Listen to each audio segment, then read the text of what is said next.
Saizi tuko Disemba.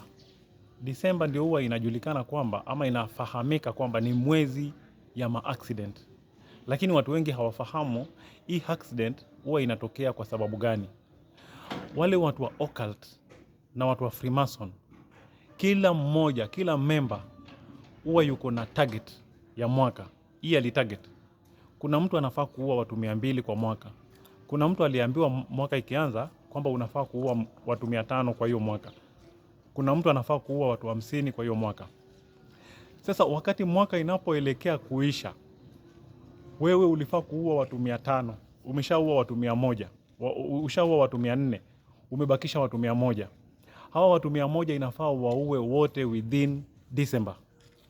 Na kuna mtu anafaa kuua watu 200, ameshaua watu 100, amebakisha watu 100 na anabakisha mwezi moja. Kuna mtu anabakisha watu 50 na anabakisha mwezi moja mwaka uishe.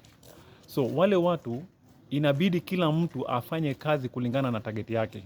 Ndio maana unakuta wakati huo maajali zinakuwa nyingi sana, kwa sababu wote wanapigania ile target yao mwaka isiishe kabla hawajaitimiza, kwa sababu usipoitimiza kuna adhabu yake na tena kuna kushushwa daraja.